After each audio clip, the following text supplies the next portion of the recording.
Good day. Welcome, everybody. Welcome to the All Souls Community Forum coming from via Zoom, All Souls Unitarian Universalist Church in Kansas City. I'm Joe Robertson, a member of this church and also a member of the Forum Committee, a forum that for more than 75 years has sought out important conversations, promoting critical thinking on the most compelling and challenging issues of our day. Today, we get a deeper look at what a recent Kansas City Star investigation called Kansas City's East Side Land Grab. Here to talk about this project are Kansas City Star reporters Eric Adler, Mike Hendricks, and Kevin Hardy. It was a little less than a year ago that we had Star publisher Mike Fannin and several reporters, including Eric, talk about the dramatic KC Star project in late 2020, where it investigated its own history and reporting on the people and the neighborhoods in Kansas City's Black community and pledged to better serve these neighborhoods. Well, the Star is back on the forum today, and the East Side Land Grab reporting seems to be or is clearly determined to carry out what you promised Star readers, right? Well, tell us about it, guys. Oh, sure. Well, thanks for the introduction. This is Eric. For those of you who did not read the series, we don't expect, you all, not everyone would be up to date on it. It was a multi-part series that we worked on over the course of a year, last year, that looked at Kansas City's East Side and made, I guess, multiple findings. Among the things that we found, that we discovered, I guess I can sort of enumerate some of them, would be that, sort of unlike Kansas City's west side, which frankly is Kansas City's predominantly white side of the city, that on the east side, unlike on the west side, where where an owner owns their home and the neighbor owns their home and the next neighbor owns their home, on the east side, upward fewer than half of people own their homes on the east side. That the east side does not belong to the people that live there. Beyond that, not only does it not belong to the people that live there, but pretty much since 2008 and a little afterwards, since the economic meltdown and recession, that thousands and thousands and thousands of properties have been bought up by out-of-town speculators. Many of them, including equity funds, billion-dollar private equity funds from all 50 states and from multiple countries as far away as Ukraine and Australia, and that this has sort of engendered a sense of exploitation among the people who live on the east side.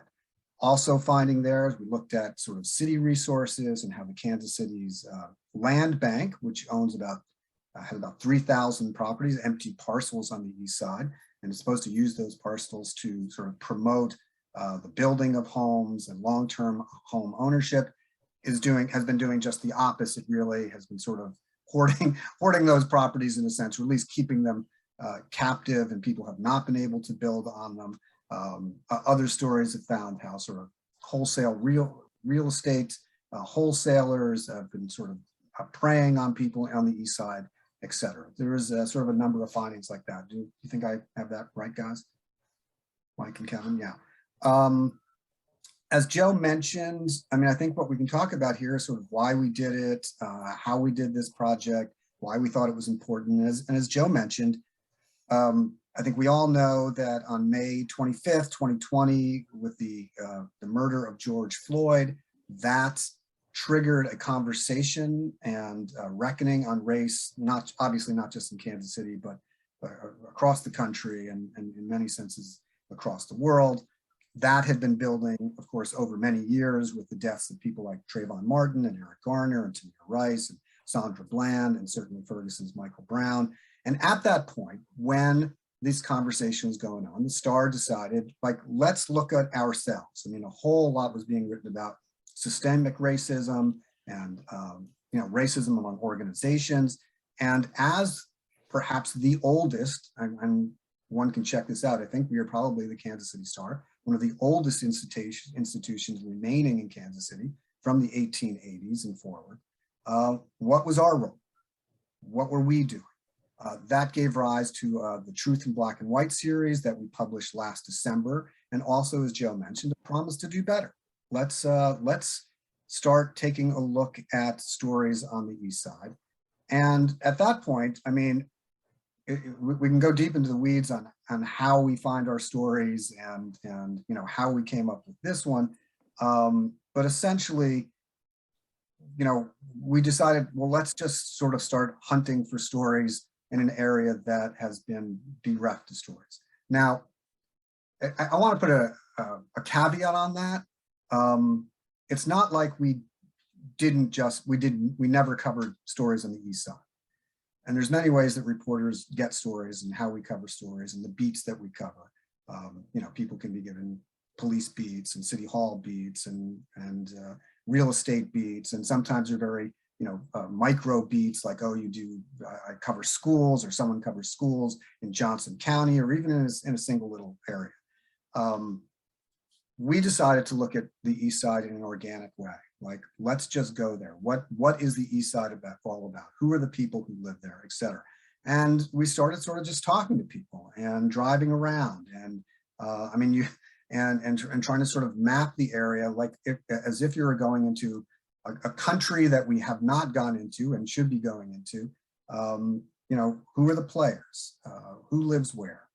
And what that did, and Mike and Kevin can sort of chime in here, but that led me personally into sort of a bit of a mapping mission. Mike Hendricks and I got in the car one afternoon and started driving around parts of the East Side, looking at parcels, looking at homes, looking at empty lots, looking at houses that had been abandoned and left forlorn.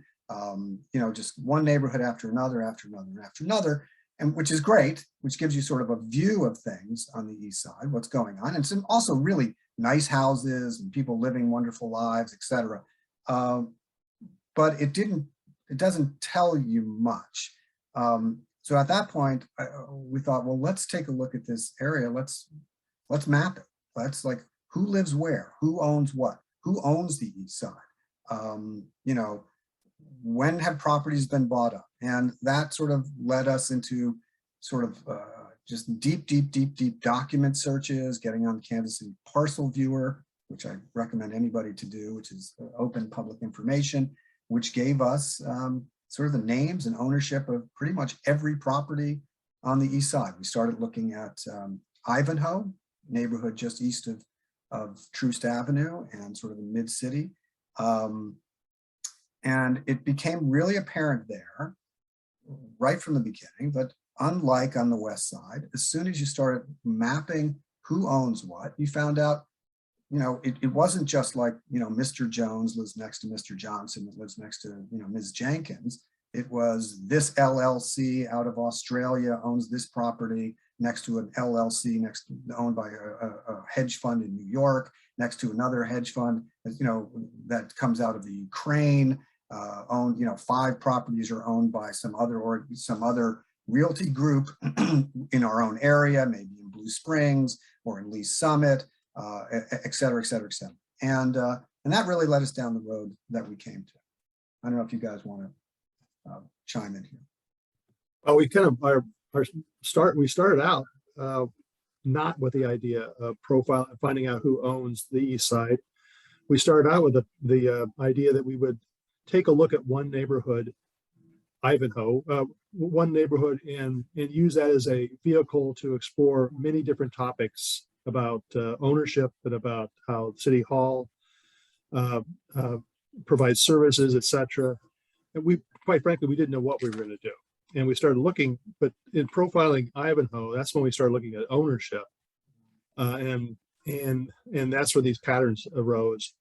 It's also when I, in particular, started looking at the whole notion of how much property was owned by the city through the land bank and the homesteading authority. I had no idea what the homesteading authority was prior to this. It's just another arm of the city that manages vacant lots and city-owned houses and whatnot on the East Side. But and from there, I think our stories developed. Eric started making his maps by taking going onto the Parcel Viewer, which is a mapping system on the city's website, and he would print out piece by piece by piece and tape them all together. So it's very high tech. And then he had multiple magic marker colors so that he could create this map, which really showed, led us to our story, or his story anyway, and the one that he and Kevin did on ownership. Right. And yeah, I think what was, yeah, go ahead, Kevin. Yeah. I was going to show some of these maps that we have here for people watching. You know, we took a look at Ivanhoe versus you know, like a neighbor or neighborhood like in Waldo, and I don't know if you guys can see this map, but this idea of outside ownership is really the most visually stark thing I think about this series, is that we know a lot of things. Life is different for a lot of folks on the east side of Troost versus the west side of Troost, and crime and poverty and incomes, all those things sort of map out along the Troost divide. But I don't think that we expected to find home ownership to be such a, you know, defining element as well. So I thought these maps were just interesting and worth looking at. The red here shows, you know, outside ownership, and the blue shows local ownership, and you can just see these neighborhoods are really dominated by outside owners. Right. And the nature of those owners, I mean, it's, you know, so many of them were coming from outside even the Kansas City area. You know, like I said, I think in Ivanhoe alone, you can count at least 26 owners from at least 26 different states. There are at least 6 different countries represented there. I mean, I actually know where they are, but there's, you know, Ukraine, Australia, Great Britain, Canada. I'm trying to remember where else, but yeah, and those owners have properties. If this map was expanded, which we actually could have done, it would just gotten confusing for the paper. So we only did 2 of them here, but actually we did multiple, many different neighborhoods, pretty much all neighborhoods, frankly. And you would see this pattern both east side and west side. We're on the west side, it is a map of blue, meaning we own, you know, individuals own their homes. And on the east side, it is just red, meaning owners from elsewhere are owning the properties. And you know, why is that important? It's because when outside owners own your land, you are not the master of your own area. The buy-in in your neighborhood is not important. If half the people, and in some neighborhoods it's really upwards of 70-80% of people are renting in the neighborhood, and the ownerships are outside, what the neighbors say, the neighbors themselves say. It's like the people don't take care of the properties as well. You know, others would argue like, oh, well, isn't that great? Look at the east side, it's being invested in, and people are buying the homes and trying to fix up the homes. Well, many of the homes are not fixed up all that well. There's paint slapped on them, and then they're bought and sold they're bought for under, you know, prices that are sort of low market prices, and then some paint is slapped on and they're sold at higher market prices. You know, for those that are sold, oftentimes they're just rented. And, you know, I think people generally know that renters in general, it's not always a bad thing, but don't always, or at least the landlords of those properties aren't always taking care of the properties as well as they could. They're not as interested in the issues of the neighborhood or the issues of that, you know, the people in that neighborhood or the kids are watching things. It just becomes sort of a formula for, you know, lack of improvement, right? Things will not get better in that case. Yeah. It's also for the community, for the families in those communities, this is a really big deal, because we know nationally that Black home ownership rates are at an all-time low, and this has just major implications for wealth building. For I mean, most American families, their home is their biggest piece of wealth, and we see fewer and fewer Black families on the east side owning that piece of wealth. And So it has major implications for the neighborhoods and for everything from code enforcement to, what the city, city revitalization efforts, but it also has real implications for those families who, in another part of our series, we show this sort of Black exodus happening from the east side. The demographics are changing very quickly there. We see a lot of Black people leaving the east side and a lot of white people coming in. And that's playing a role in this big transfer of property, because we see a lot of properties that, someone's grandma owned that house and lived in that house, and then the house sat vacant, and then an investor comes in, flips it or gets it into the hands of a white person, and there's this just major kind of pipeline of properties transferring, and that's playing a big role in all this.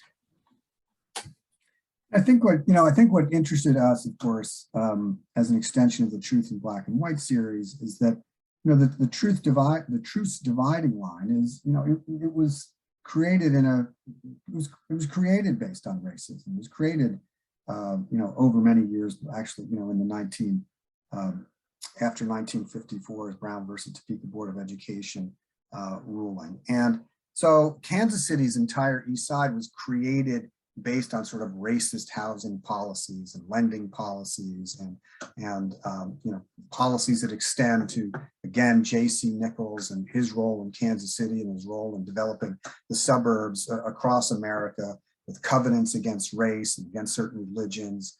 And so the area was created as it was. And then slowly, over decade after decade, that area was neglected. And the irony and the twisted irony for many of the people who live on the east side is this sense of like, listen, white Kansas City or white America created this area and then neglected this area and left this area behind in terms of services. And people say, well, there's a lot of crime over there. Well, there's a lot of crime over there because people forgot that area and underserved that area.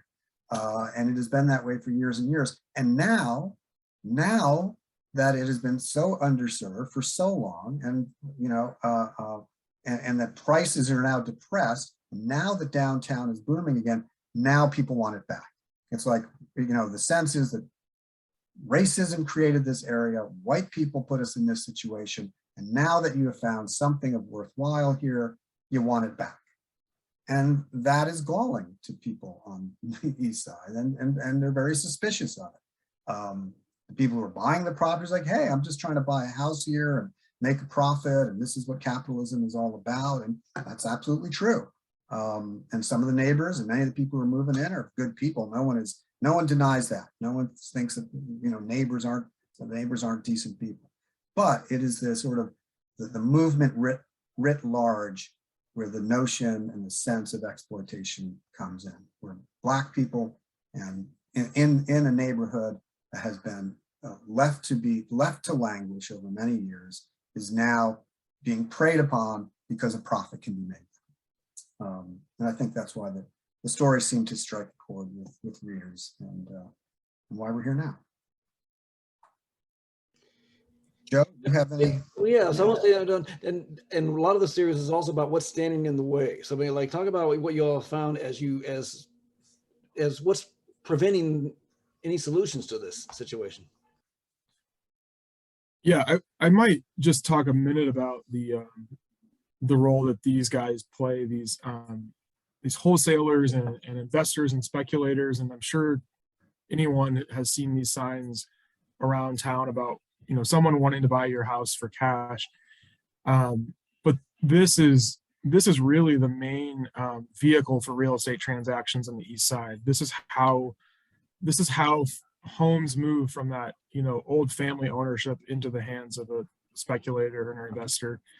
And this is what housing advocates say is a major problem for families, because when houses sell this way, this is an off-market kind of informal trading of properties that happens, and not only do they undercut values and hurt the wealth of those people who own the homes, but they keep these houses off the market where you and I can't just go buy them. We can't, find these on Zillow or on the MLS.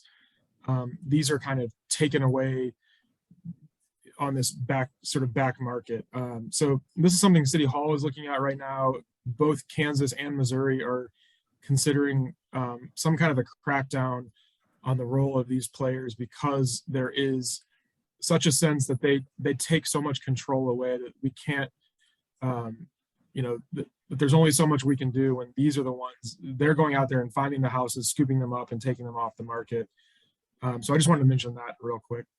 But Kevin, Eric, can you explain sort of how those work, how that's different than typical transactions? Right. So this is not, your realtor representing you and putting your house on the market. This is someone knocking on your door, sending you a postcard, or you reading one of these signs. And what they say is, hey, I'll give you 50 grand cash for your house. We can close in 7 days. And I don't care how bad a shape it's in.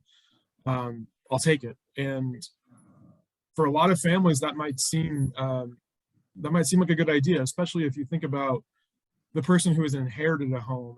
Maybe someone lives in Dallas or Detroit now, but grandma's house in the east side of Kansas City is their obligation, and they get a cash offer, and that seems really enticing. But the interesting thing about these guys is that in most cases they're actually not buying your house. They are putting your house under contract, and they're going to go and they're going to try to sell that contract to another investor.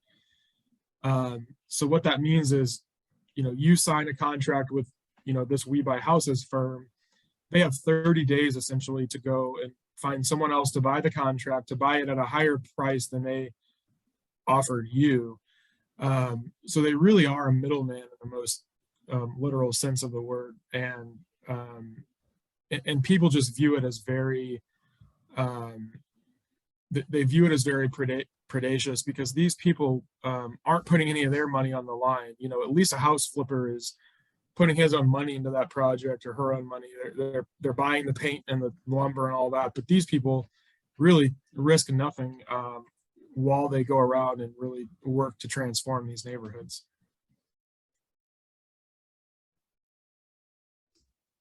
Eric, did that answer that? Yeah, I think so. Joe?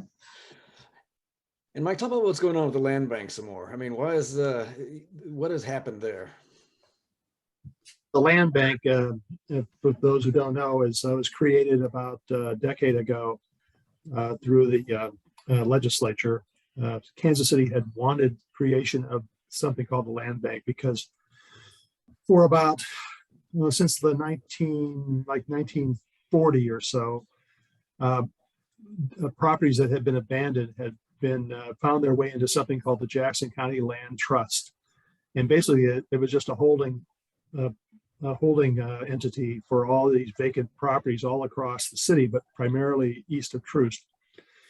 And the land trust didn't have the authority to really wheel and deal and get rid of these properties. So they just sat in people's neighborhoods and just the houses fell down, and they got worse and worse. So they wanted, the city wanted something that would give them more flexibility, and that was the land bank.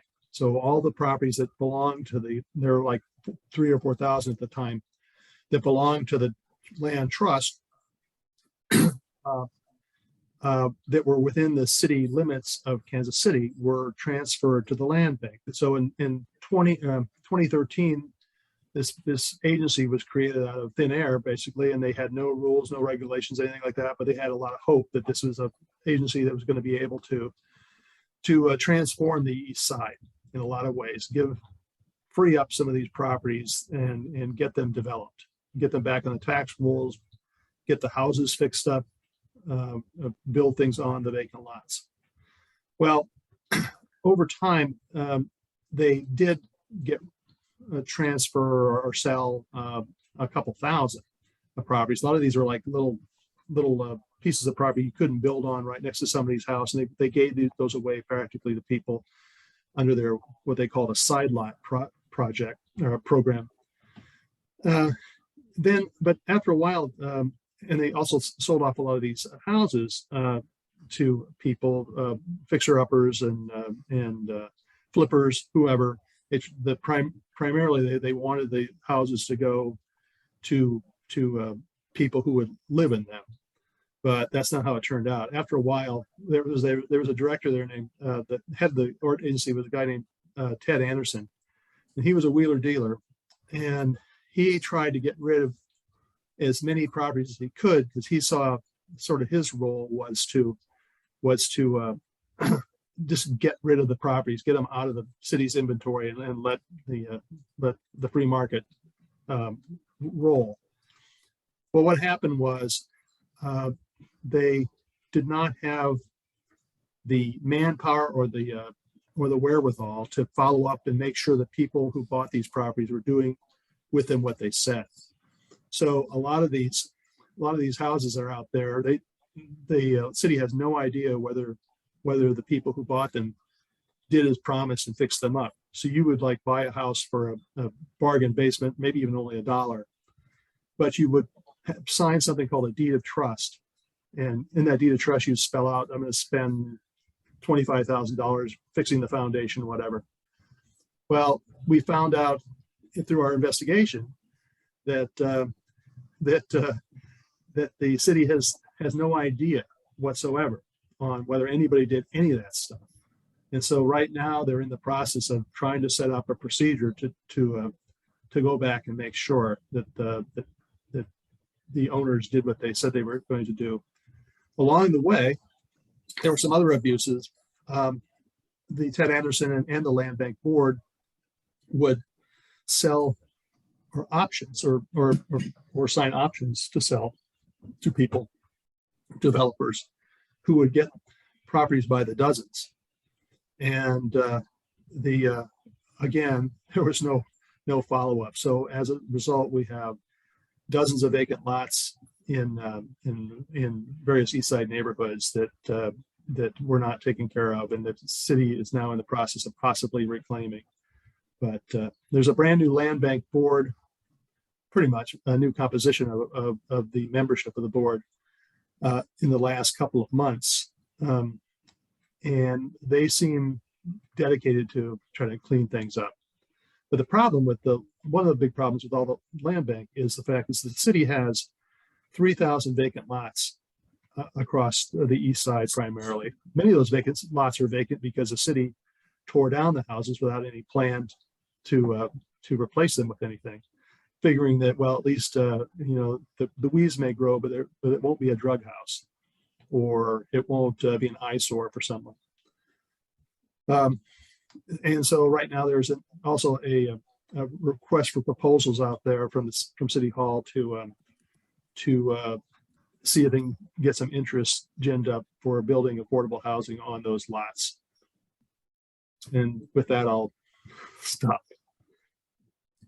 Well, I guess one thing is now just your all's experience with this whole project. Just like personally, what were like the most, were there some alarming just moments or revelations that were most striking to you as you were doing this, each of you? I don't know about alarming, but one of the things was when speaking of the vacant lots, what I was learned was that the fact that I watched the land bank board meetings every month since like last spring. Have been following them on Zoom. Is the number of times people would come forward with ideas for purchasing the properties, and they were constantly turned down. Over the last year or two, over the last year, I think they've only sold like 20 some properties, where they used to sell a couple hundred. And one particular instance, which sort of was eye-opening and sort of vexing to me, was there was a neighborhood called Foxtown East, and these people had wanted to acquire these vacant lots along a creek just east of Cleveland, like about 69th, I think. And so they could clean them up and turn them into like a little park. And they were turned down because they didn't offer enough money for the land, and also because they supposedly didn't have enough backing for to achieve what they wanted to achieve.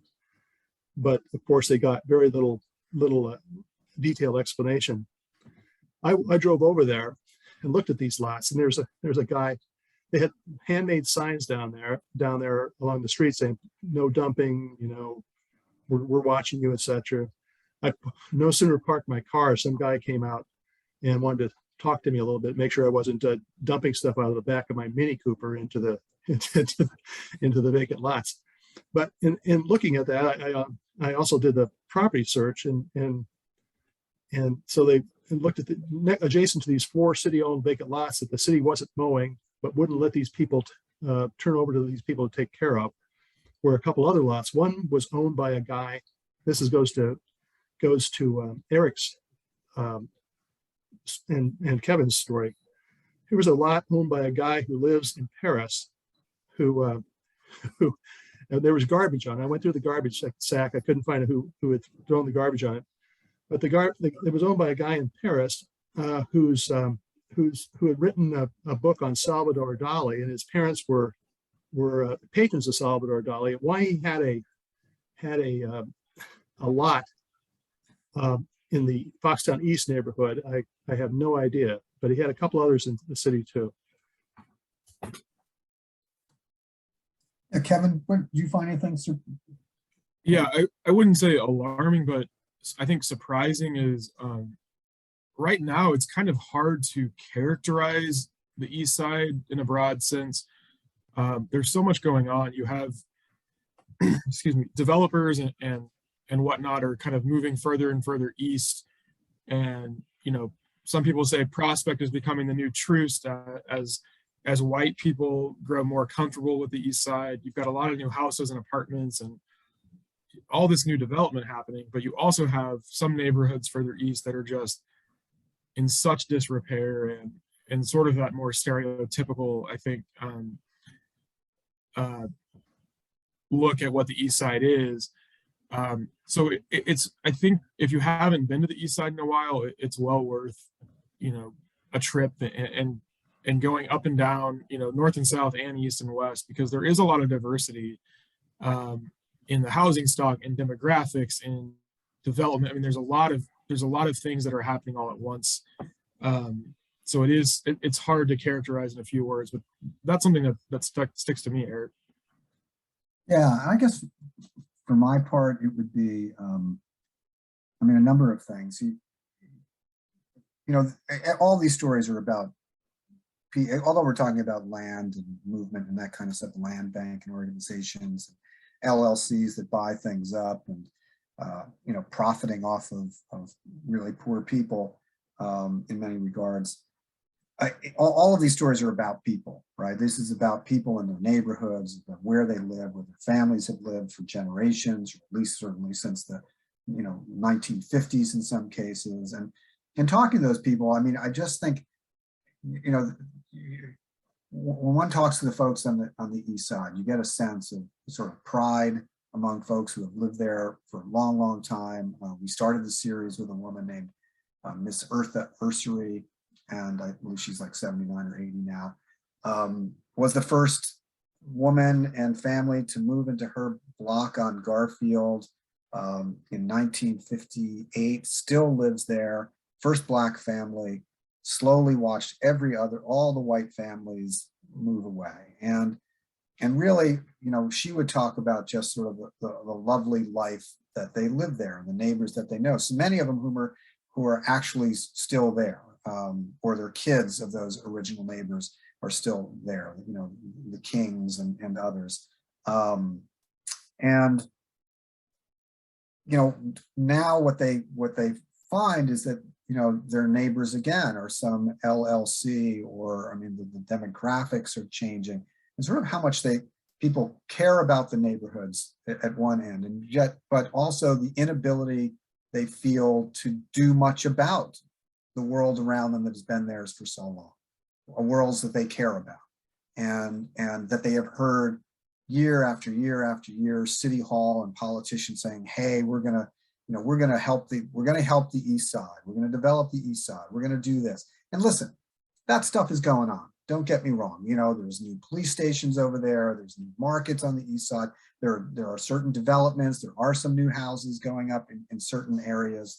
But there's an overall sense of just having things taken away from them, you know?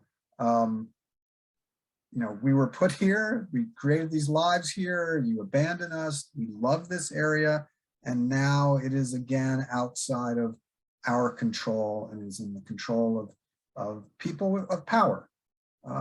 Frankly, white people with money, to be upfront about it, and often white people with money from other places, and just sort of how disconcerting that is. I think the other thing that I would notice is that for many people who drive through the East Side, it's not like you can see this stuff going on, right? Like you see neighborhoods and just people in their homes, and they're as staid and as motionless as any other place. When you come into my neighborhood now, it's not like anything is going on. And you can drive through the East Side and think, wow, when is somebody going to do something over here? When are things going to happen? And what you don't see happening is, I think, all that we wrote about. This essential tectonic change and shift, and things, the ground sort of shifting underneath the feet of the people who live there outside of their control. And I think that's, personally, I just think that's fascinating. I mean, for all of us who care about the city and are chronicling the city, I think we just felt it was our obligation to give this 30,000-foot view of, it may not look like, you may drive through the East Side, may not look like anything is going on there, but in fact, a whole lot is going on there. People are buying that place up and profiting off of it in ways that are really, you can't see it, you don't see it, but it's all happening. Thousands and thousands and thousands of parcels are just being scooped up by major organizations and developers, et cetera. And I don't want to sort of demonize, not all development is bad, right? Not all landlords are bad, not all people who, LLCs that are buying up, a couple properties here or a couple properties there and fixing up. That's not all bad, but there are, for the people over there, they feel kind of powerless in the face of large corporations, nameless corporations that they can't even reach. I talked to one city council member a while ago who said one of the major concerns they had was outside ownership, outside landlords, getting outside people to fix up their properties. I mean, if you can't get a hold of them, the LLCs, in fact, are just fascinating because they're very murky. It's hard to find out who actually owns an LLC. You can find out who the registered agent is for an LLC, often an attorney somewhere else, somewhere in the state, where they register the LLC, under somebody's name and a certain address or a PO box or whatever. But finding out who actually is behind an LLC, owns these properties, very, very, very difficult. And what their intentions are. Is it to hold and sell? Is it to improve the neighborhoods? It's just it's a monumental task to find out. Yeah, we've been listening to Kansas City Star reporters Eric Adler, Mike Hendricks, and Kevin Hardy talking about the Star's investigative project, Kansas City's East Side land grab. We'll also take a moment here to tell you about next Sunday's forum. Tune in and listen as former State Senator Kiki Curls unpacks the $1.2 trillion federal infrastructure package recently signed into law by President Biden, and about its potential impact on Missouri. So we're going to get ready to move on to the Q&A portion of our event. So Richard, you are up. Hi. To what extent has Mayor Lucas tried to address this issue with the East Side land grab?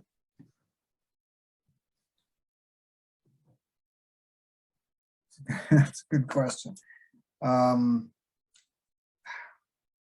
think Mayor Lucas, again, I can't speak to all the ins and outs of his policy. We should have Cortland Stark here, who is our City Hall reporter and also is a member of this team, could probably speak more specifically to that. But in general, I know that the mayor has said that East Side revitalization and is important to him, and he certainly has spoken a lot about trying to create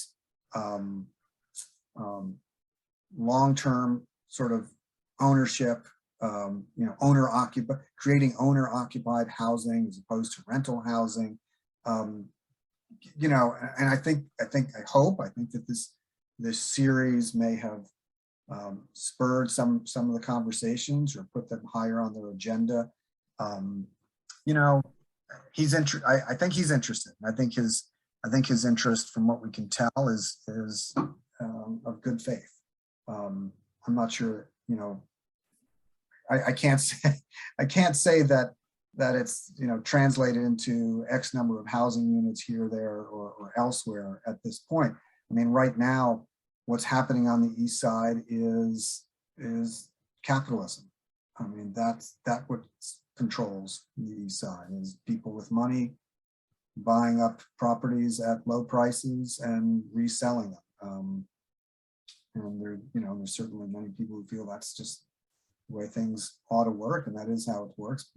Again, the problem with that is that the people who live there and call those places their home are really sort of priced out of that market. They can't afford those homes, their own homes, or, you know, even if they sold their home, it's hard to find another place to live. So yeah, right now, I mean, I think he says he's going to make a good faith effort to address many of these issues, but I guess we'll see where that goes. All right, Craig, you got a question? Yes, thanks so much for doing this. Did you look into how this connects to the housing market bubble that's going on all over the country? It's not just in Kansas City. And to what extent is this exacerbating the problem of affordable housing and increasing homelessness in Kansas City? Yeah, I think that's a great question. And yeah, it's very, very related. I mean, one of the reasons people in general are looking at the east side, more traditional buyers, white buyers, they're looking at the east side because neighborhoods like Waldo or, you know, the Northland, those neighborhoods have become so expensive that people are looking for that kind of next step down in price. So the east side is a very desirable location as far as price goes, because those prices have been depressed for years and years. But so it is related, but it is still somewhat of a sub-market of our overall market. I mean, it does still function a little differently.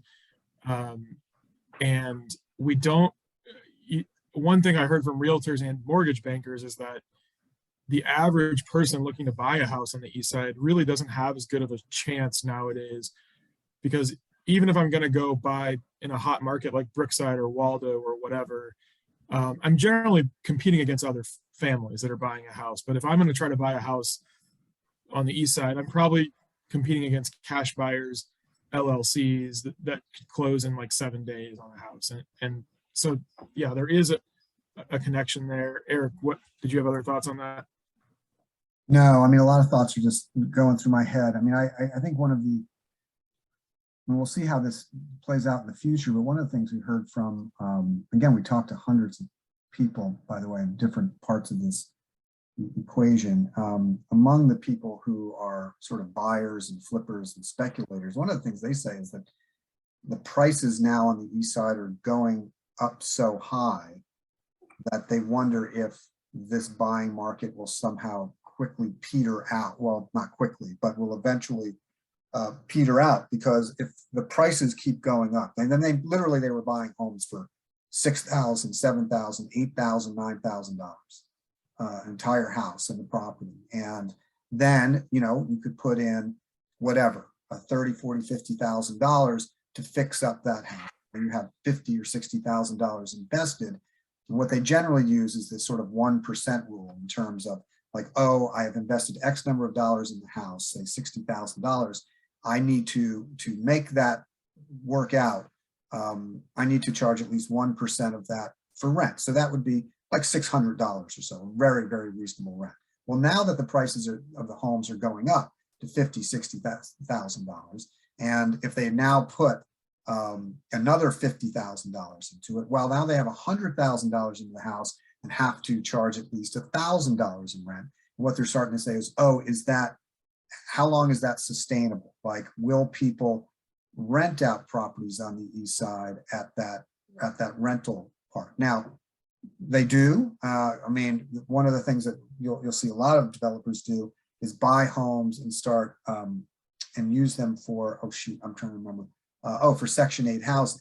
Now, Section 8 housing pays, the majority of someone's rent, depending on what their income is, but will pay sort of going rate, market rates at rents, which can be for like a 2 or 3 or 4 bedroom house. And I don't have the right numbers, so please don't hold me to that, but $1,200, $1,300. And so at that point, if you're renting to Section 8 people and the government is now paying the rent, you can probably still rent up to $1,200, $1,300, maybe even $1,400, depending on the size of the home. But based on how much people have to actually put in to rehab the properties, even the developers themselves question if this housing bubble, if it keeps rising, is going to somehow create a moment in which people now stop investing or speculating or flipping and renting, not flipping, but sort of fixing and renting on the east side. I don't know though, other things that have sort of surprised me. I mean, you go just east of Troost on Forest. I mean, I really do recommend that people who have not spent any time on the east side really go there and drive there and just drive down, say, 27th Street out towards 435, or just sort of venture into the neighborhoods east of Troost over to Forest and Agnes and others. I saw one home as a developer who bought a house 1 block east of Troost on, is that Forest? I believe it is. Down in the 70s or 80s. Gosh, got the house for a song. It looks like $1 million house from Overland Park now. So much work has gone into it, and he's living there.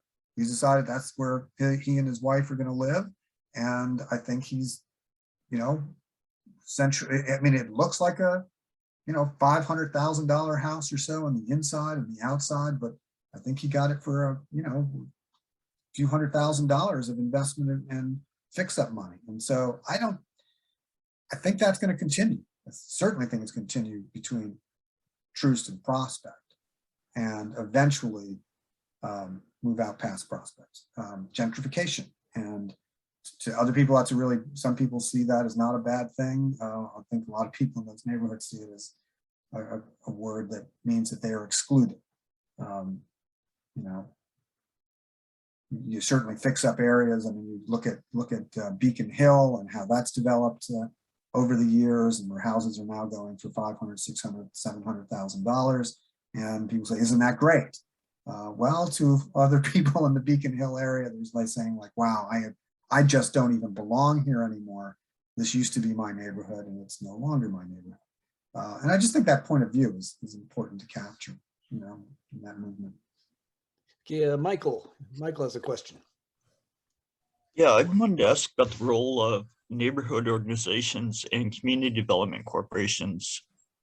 For example, in Ivernhoe, if I remember right, Margaret May ran the organization, and both organizations, the Neighborhood Council and the Community Development, and she was able to get a large chunk of houses from the land bank, and they developed a plan to do all the good things that people would think needed to be done. So my question is, did that experiment fail, or did that put Ivernhoe in a better position than some of the other neighborhoods?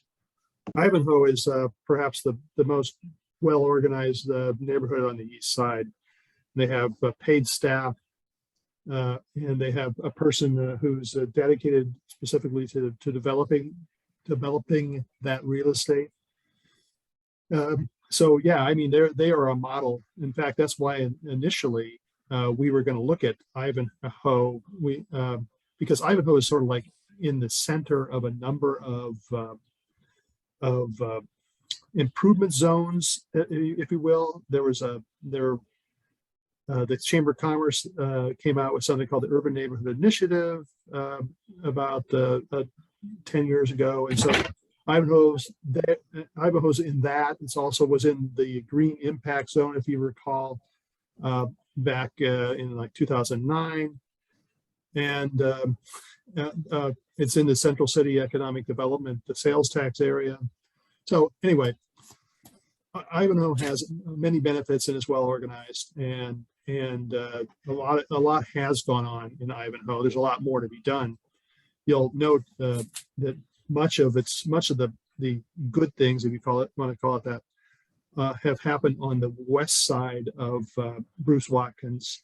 There's a lot more to be done there. But there's even more to be done on the east side of Bruce Watkins. Coincidentally, I mean, that is one of the things that we talked about, redlining and all the disinvestment that's gone on in the city. One of the things that really harmed Ivernhoe, perhaps more than almost any other neighborhood, is the fact that the highway went through there and split the neighborhood almost in two. And much of the land sat vacant for a couple of decades. And so anyway, Ivernhoe has also gotten a number of some benefits from, the Nutter has provided some money. In fact, there are community centers that called the Nutter Center. And so yes, the short answer, the short answer to my long answer is that a lot of stuff has gone on in Ivernhoe. Yeah, I was going to just jump on there because you mentioned community development corporations, which a lot of folks probably are not familiar with those, but the biggest example is Community Builders of Kansas City, which has done a lot of work in Ivernhoe and other East Side neighborhoods. And I think those organizations are really worth spotlighting. They do a lot in bringing retail, housing, office space to the East Side, but like neighborhood associations, like nonprofits, they're very under-resourced, and they have their position is we could do a hell of a lot more if we had more support from the community. But they do a lot as it is. Hey, hi, Brad. Brad's got a question. Hi, Joe. Good to see you. Yeah, I have a question that's specific to these people that send out cash offers for the homes. And I was curious, in your just a little bit of background on this. A few years back in my neighborhood, all of my neighbors and I noticed that we were getting a lot more of these solicitations. And at the same time, more people started getting code violations. And I found out, as I contacted the city, because I got one as well, that anybody can make a code violation claim, and it's anonymous, and they don't have to even specify what the violation would be.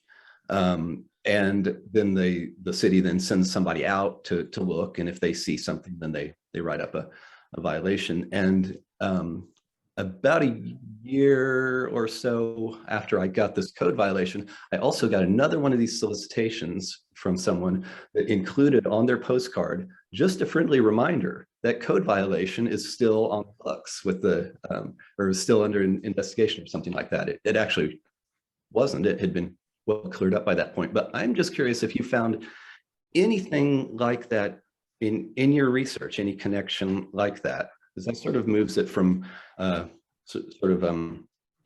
predatory to maybe something else closer to criminal.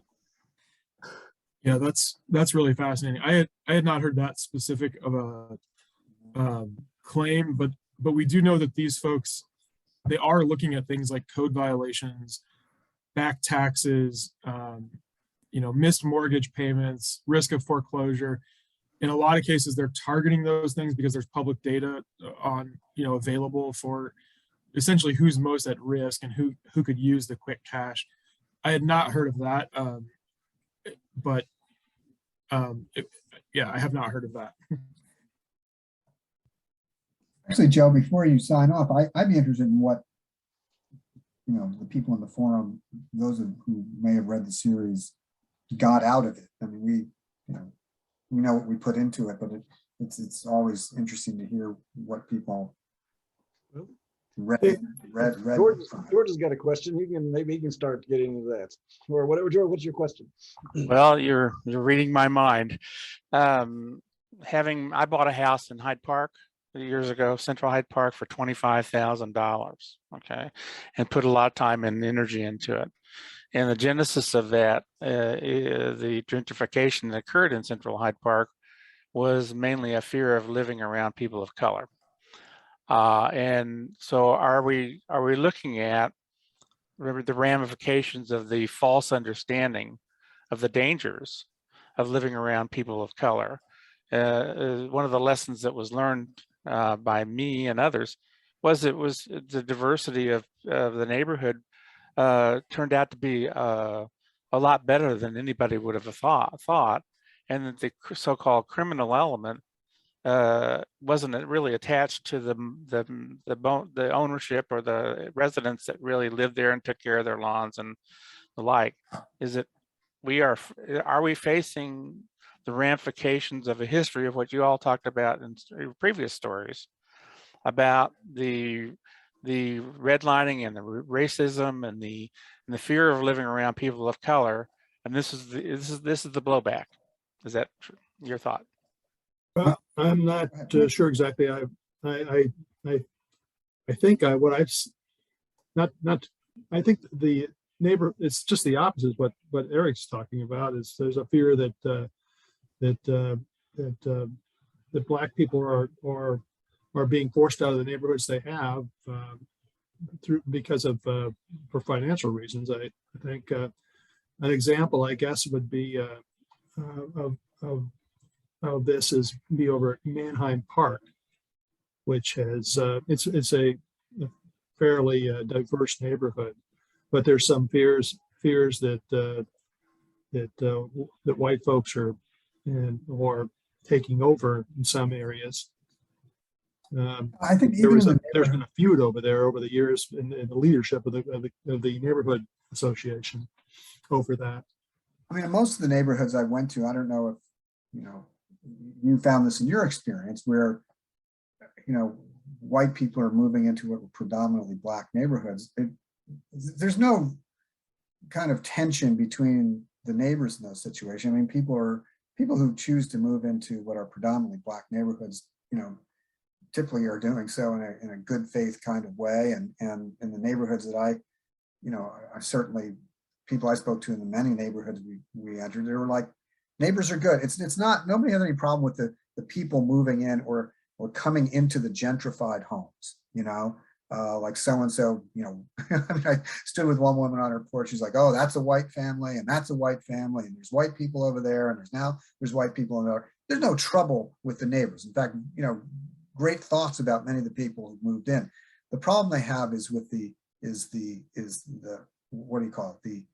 The bigger view of like what this just means for Kansas City's east side and how they can no longer afford the homes in their own neighborhood and who is buying up the homes. I don't think anybody that I found had any personal problems with their neighbors. In fact, many people got along really well and were glad to have them, and they sort of struggle with the tension between, oh, is this a good or bad thing? We do have more diversity here, and white people and Black people living together, and these people are taking over these homes. These were empty homes or substandard homes, and now they're being fixed up. And everyone in these neighborhoods sort of recognized the good when you have long-term people coming to move in. That's not what they're upset about.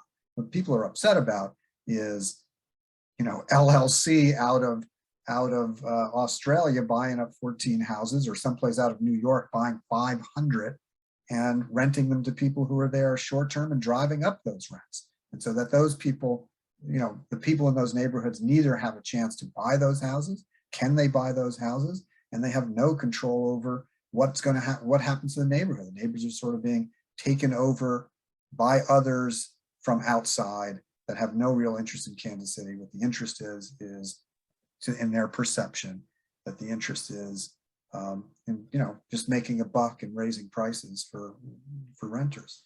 But I haven't seen any kind of racial tension among people coming in. I don't know if you guys did either, but